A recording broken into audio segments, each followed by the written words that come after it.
Aujourd'hui, on répond à la question « C'est quoi la compétence 2 en histoire de 3e et 4e secondaire? » La compétence 2 en histoire, c'est celle d'interpréter une réalité sociale. Pour dire les choses très simplement, avec la compétence 1, on décrit l'histoire. La compétence 2, on explique l'histoire. En fait, on essaie d'y donner un sens. Hey, moi, en histoire, je prenais les dates par cœur, puis ça arrêtait là. Ben oui, ça prend des connaissances. J'en ai déjà parlé avec la compétence 1, ça ne changera pas avec la compétence 2. Pour essayer de comprendre les choses, on va y aller encore une fois avec mon exemple de la chaise que j'ai déjà utilisé dans une précédente vidéo.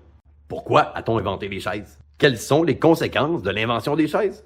Comment la conception des chaises a-t-elle évolué à travers le temps? Hey, là, les chaises, on peut s'en revenir.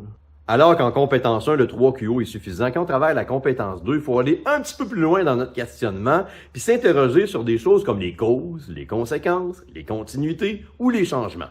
Hey, ouais, ça en fait des questions, ça? Bon, clarifions le tout avec un exemple un petit peu plus historique que ma chaise de tantôt.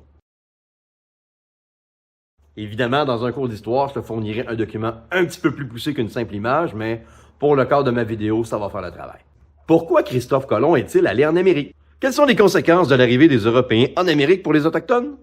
Dans notre analyse, il faut tenir compte de plusieurs éléments, notamment le contexte social et historique. Qu'est-ce qu'on veut expliquer? Sans oublier les fameux aspects de société.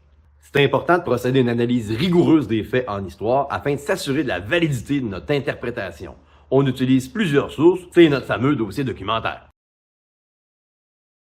On y échappe pas en histoire, c'est sûr qu'il faut maîtriser certaines connaissances, mais il faut aller nettement plus loin que la simple mémorisation de faits. Tu vas avoir l'occasion de travailler les compétences 2 de différentes façons cette année en réalisant plusieurs types de tâches.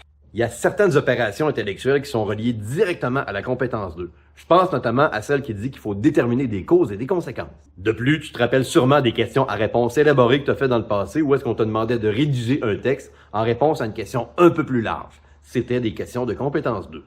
Pas sûr que je serais aussi bon que quand j'apprenais par cœur. Ouais, je pense que tu vas mieux apprendre l'histoire que moi dans le temps. On s'en rejase un autre tantôt. En attendant, je te dis à la prochaine.